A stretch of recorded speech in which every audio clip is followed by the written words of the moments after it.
Bien, y para ampliar el análisis de este tema sobre la pretensión de Occidente de colocarle un tope al precio del petróleo ruso, tenemos con nosotros en directo al experto petrolero venezolano Miguel Jaimes, a quien a esta hora damos la bienvenida. Ya lo tenemos en pantalla. Muy buenas noches, Miguel.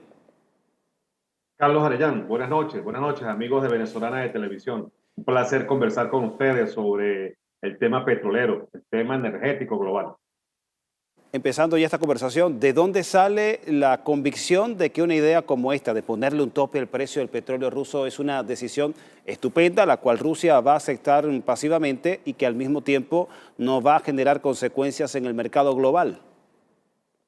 Eso sale del Departamento de Energía y de la Casa Blanca, de las locuras de John Biden, que tiene un control sobre la OTAN, de quienes no escatiman en medir los errores que están cometiendo al seguir teniendo una política de intromisión, una muy mala política, unas ideas desacertadas en torno a los ataques hacia la Federación Rusa, un país totalmente independiente, con un gran, enorme peso energético, con políticas muy claras. En Washington parece que no se dan cuenta del liderazgo que tiene en los OPEP Plus, en las últimas decisiones que ha tomado de reducción de petróleo sobre el planeta, en el cual tiene una gran incidencia, una voz la Federación Rusa.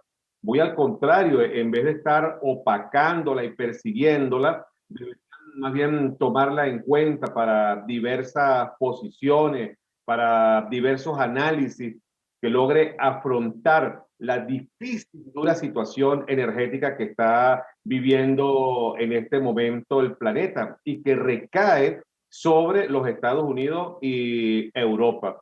Rusia tiene 150 millones de habitantes, Estados Unidos tiene más de 328 millones de habitantes, Europa, los 50 países, tienen más de 750 millones de habitantes. Solo Estados Unidos tiene sobre su territorio más de 250 millones de vehículos. Así que el problema energético y gasífero, que de paso los Estados Unidos son los más consumidores de gas, lo tiene indudablemente que es Occidente, no lo tiene Rusia, que tiene un manejo equilibrado de su consumo energético interno y logra exportar, como tú bien lo dices, más de 8 millones de barriles diarios y que tiene un equilibrio en torno a su producción gasífera.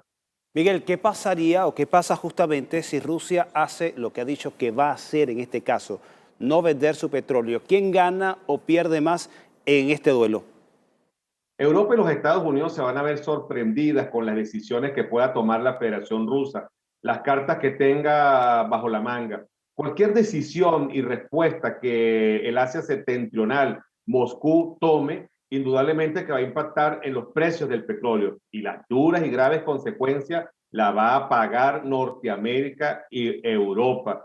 Vean ustedes el tema del desequilibrio global en torno al tema ambiental, la situación del invierno, el cual desde ya se hace ver como un fenómeno natural temible para Europa y para los Estados Unidos.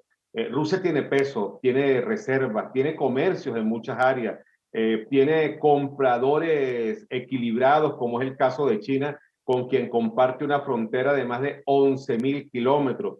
Puede hacer colocaciones a la India y a otras economías que necesitan de su producto. Recordemos que Rusia está en Asia, forma parte del Asia septentrional, pero el resto de los países asiáticos los conforman más de 48 naciones.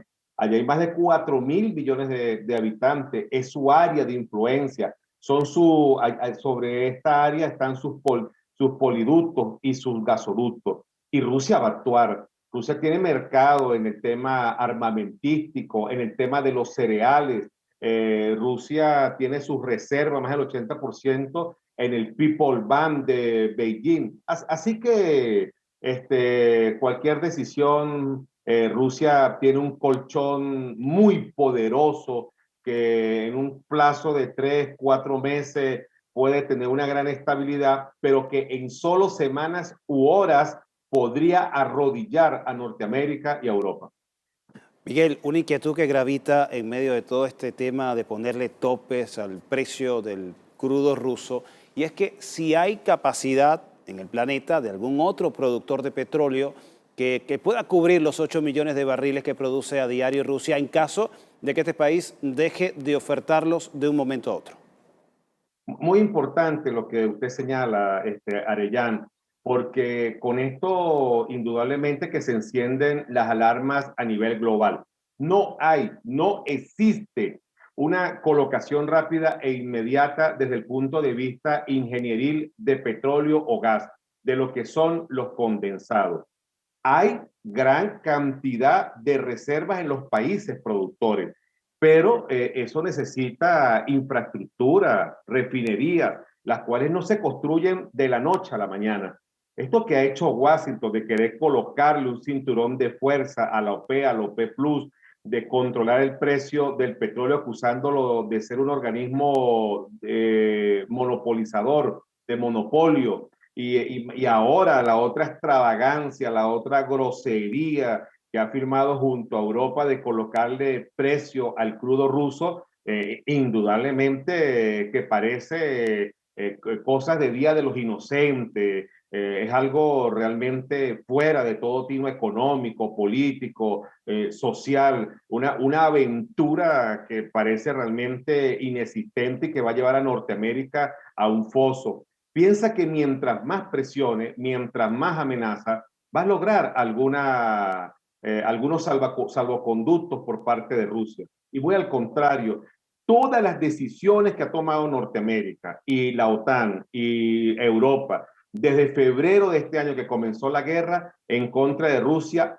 todas han sido un total y rotundo fracaso. En ninguna han logrado tener éxito.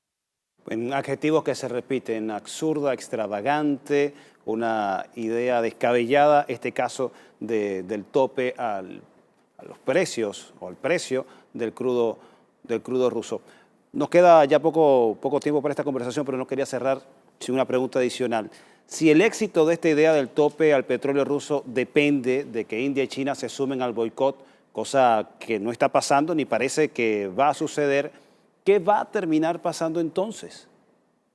Bueno, ese es un escenario internacional que va a hacer arder las relaciones geopolíticas. Como bien lo señala Carlos, si China y Rusia y la India, que juntos tienen más de 3.000 millones de habitantes, que tienen un consumo de energía y que están protegiendo lo que es su colocación diaria, se suman a una decisión de Rusia de cerrar la colocación de petróleo, indudablemente que las economías van a arder. El precio del petróleo fácilmente va a superar los $200. Los diversos marcadores de gas, que cada uno tiene un precio independiente para los continentes, va a llegar a límites totalmente exagerados. Vamos a tener un planeta mucho más inseguro. Va a haber una situación de hambruna global muy grave como nunca antes se había visto. Y bueno, indudablemente que esto le abre las puertas a la guerra, al enfrentamiento. El planeta está al borde de una tercera guerra mundial. Esta es impulsada, manipulada, dirigida sobre los drones de las locuras del señor John Biden desde la Casa Blanca con las últimas decisiones que ha venido tomando, en las cuales no ha tenido ningún tino de consenso. Varios países de Europa se le separan, gobiernos, ministros han renunciado. Vean el caso del Reino Unido, en menos de 2 meses, 3 mandatarios totalmente derrocados. Ahora nombran a otro que va a tener la misma suerte de los dos anteriores. La situación muy delicada. Parece que Washington disfruta con estas decisiones, pero el efecto boomerang y el efecto rebote hacia ello va a ser muy contundente. Bien, nunca mejor dicho en este caso de lo que está pasando con el tema petrolero, que estamos ante una situación bastante volátil. Muchísimas gracias, Miguel Jaime, por tu participación, por contribuir con elementos para el análisis de esta información que se generó durante la jornada de hoy de los países del G7 más Australia, de ponerle un tope al precio del crudo ruso. Gracias, hasta más pronto. Bien, conversábamos con Miguel Jaimes, experto petrolero venezolano, quien nos concedió entrevista en directo para El Mundo en Contexto.